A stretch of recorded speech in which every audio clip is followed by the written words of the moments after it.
All right, we're here today to provide an update on the case regarding the shooting of Officer Ortiz and the murder of Officer Mendez, which occurred last Thursday, October 12th.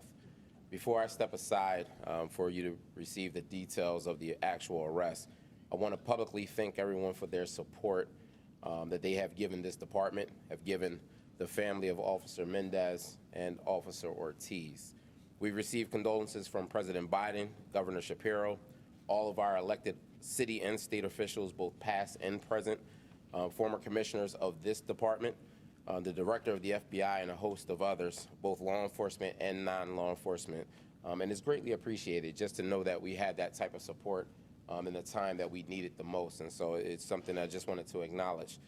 The FOP and SALEA, which is the Spanish American Law Enforcement Association, they have done a tremendous job in wrapping their arms around this family, as well as wrapping their arms around Officer Ortiz, as well as the Airport District and the 25th Police District.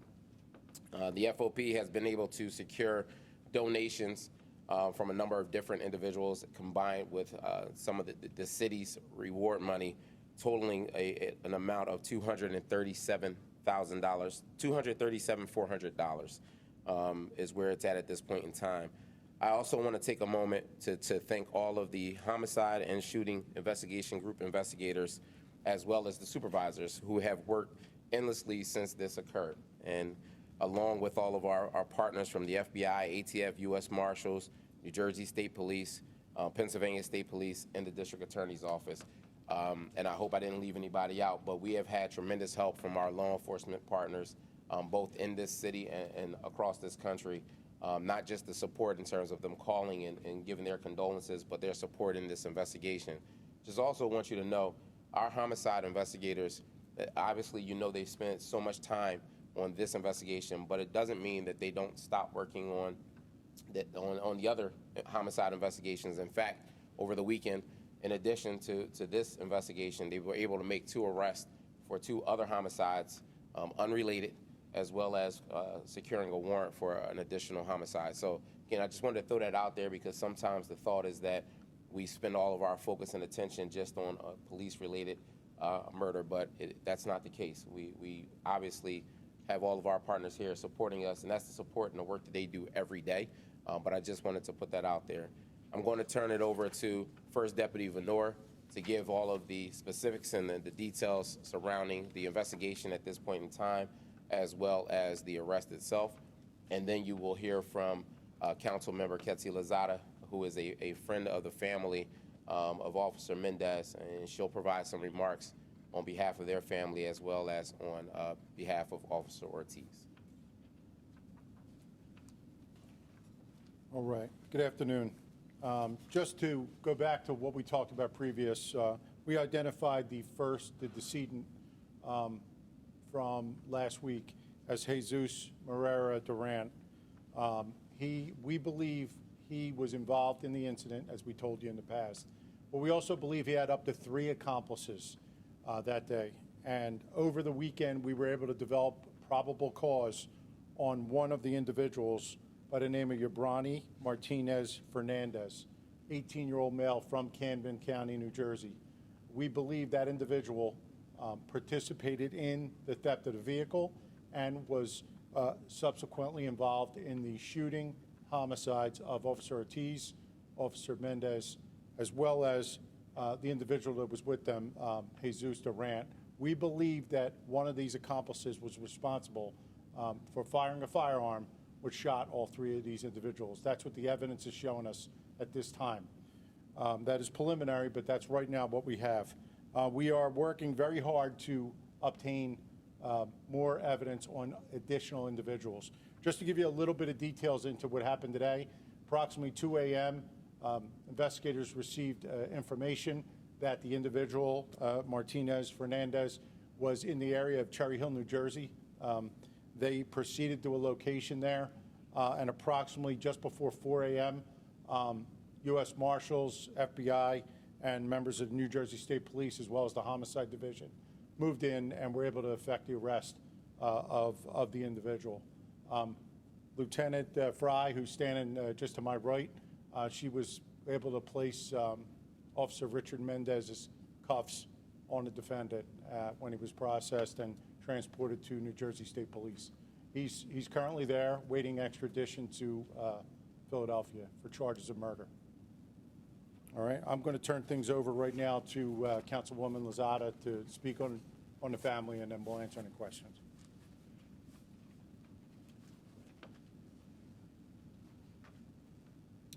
Good afternoon.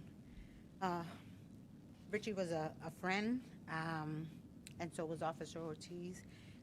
I'd like, before I share their brief statement, I'd like to also thank everyone who has reached out to me, to my office, to my staff who worked very closely with Richie during his time in the 25th Police District. We are grateful for all of the love and support that we've received as well. As I mentioned, I had an opportunity to meet with the Mendez family this afternoon, and they asked me to share the following statement. We appreciate the people for reaching out, and we are grateful for the overwhelming amount of support we've received. But at this time, we're asking for you to please allow us time to grieve. Richie was a great man who was loved by many, and we will continue to love him through the memories we have of him. He was an upstanding family man. Family was his #1 priority. As a son, husband, and father, his daughter Mia was his pride and joy, along with his wife Alexandra. To his family, he was the person everyone went to when they didn't know what to do. Richie's response was always, "We will figure it out together." The officers who worked with him will tell you that he was an asset to the police force. Richie Mendez led by example. He never complained and always was willing to help. No matter what the assignment, he showed up ready and with a positive attitude. He received his master's degree in 2019 and had plans to become a college professor after retiring. Mia is currently in college and will be sure to make her dad proud. Once again, from the family, we appreciate your love and support. Mia, Alexandra, and family. Thank you.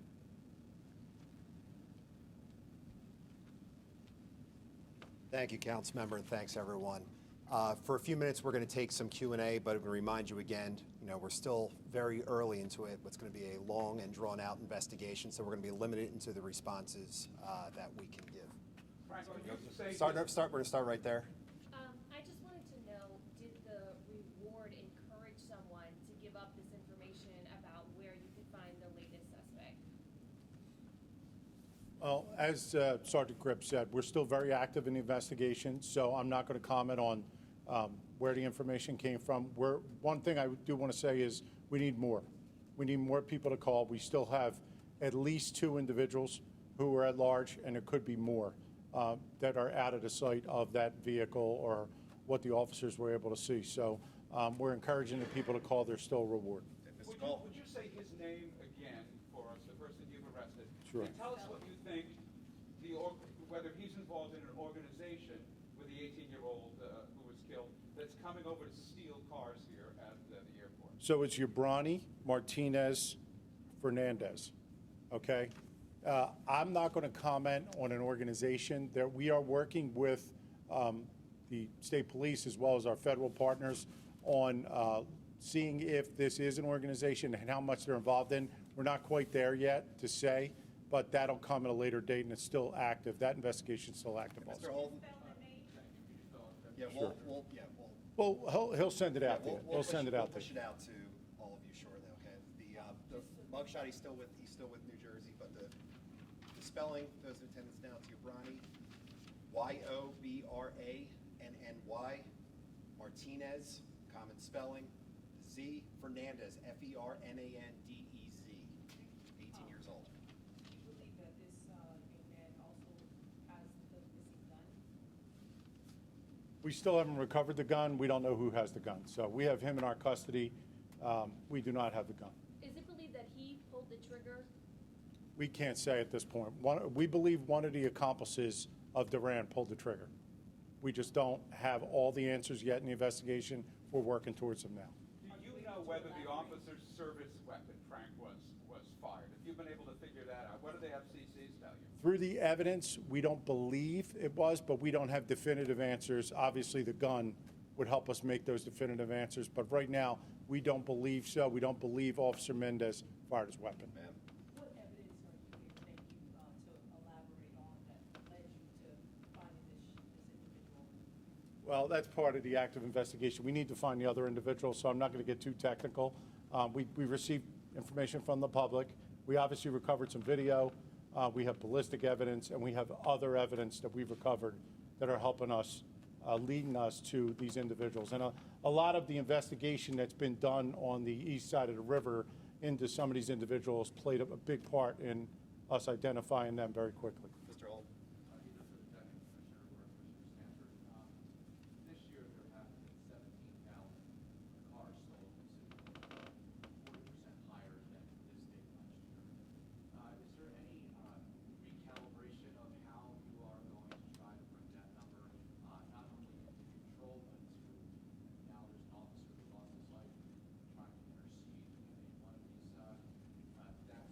Can you give us some insight? Well, in terms of the stolen cars, I mean, we know that earlier this year, a lot of the stolen cars were related to the TikTok challenge regarding how to be able to get into Kias and those vehicles and Hyundais.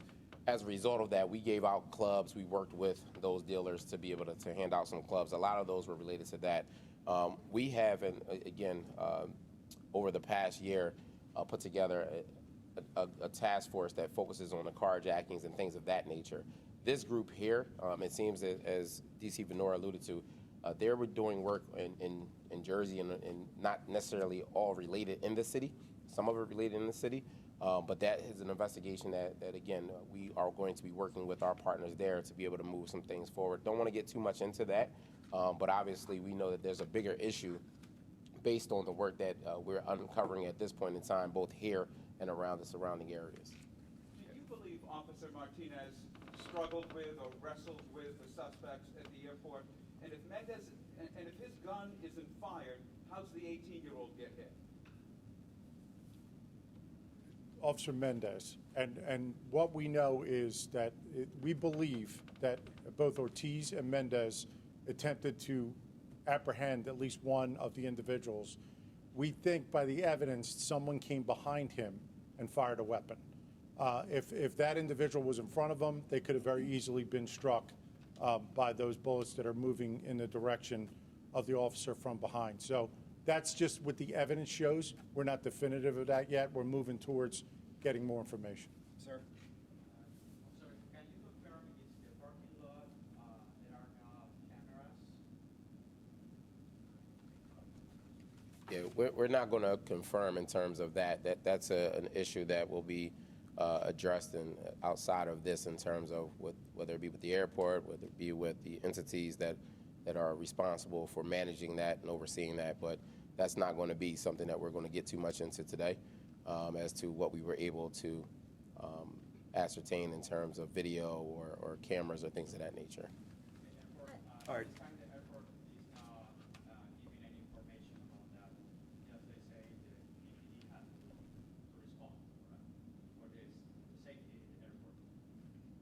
So, I mean, as far as the safety at the airport, I mean, we have a contingent of officers that are federally mandated to work at the airport. We strive to make sure that we ensure that is maintained. In terms of all of the safety parameters that could be taken, I mean, that is a conversation that we will be having with the airport as to how they can install, better lighting, additional lighting, cameras, more cameras in specific spaces. PPD doesn't have the control of putting up cameras all throughout the airport, and so that's just something that we'll have to work on, and we'll have to, have some further meetings to make sure that the areas is as safe as possible. But we have that staffed, and again, our officers are out there. Obviously, this is an example of that in terms of how they're there, present, and intervening when they can. I don't know if you can answer this. Real quick, folks, thank you, Commissioner, and thank you very much. I know you have a lot of questions, and we're going to continue to work to push that information out as we get it. Would like to again thank all of our partners, our law enforcement partners, our community partners, and our partners in the media. Thank you for getting this information out there. Again, we'd like to reiterate, it's $237,000 right now. We We still have folks out there that we're looking for, okay? As far as this one second, ma'am. As far as this one suspect goes, we will be pushing out information along with his mugshot. We're going to see if we can get that information from New Jersey State Police, because he's being held as a fugitive over there right now, so we do not have our own mugshot photo to release. But once we have it, we will push it out. Last question, ma'am. Would you like to speak on how the tone is internally with officers right now? I know you kind of touched on that Friday. I know it probably hasn't changed, but what are the shots asked? Yeah, I mean, the tone, obviously, experiencing something like this is not going to go away in a matter of days. I mean, this week in itself, we have 2 funerals that for one is for our commander, the other is for an officer. Both were active duty, and then we're preparing ourselves for next week. We know that the Officer Mendez's funeral will be Tuesday with a viewing on Monday, and so it's going to be a pretty somber mood, I would say, for the next few weeks. And I mean, just on the heels of just knowing what policing has been and the need for support. But I think our women and men are rallying around each other in terms of just being there for each other and understanding that we have to do that and we will do that. And again, as I stated earlier, the support that we've received from so many different people outside of this department has been a tremendous help. And again, I would ask the public, I would ask anyone, under the sound of my voice, that if you know some police officer or you encounter a police officer, it's okay to tell them that you appreciate them. It's okay to say thank you for your service. It's okay to let them know that you support them. And again, we need that every day of the week, but particularly now more than ever. And so we're going to get through it together. And again, having the city support us, having everyone in every community support us is what we need. Thank you all again. We'll have that information out as soon as we can. Thank you all for coming.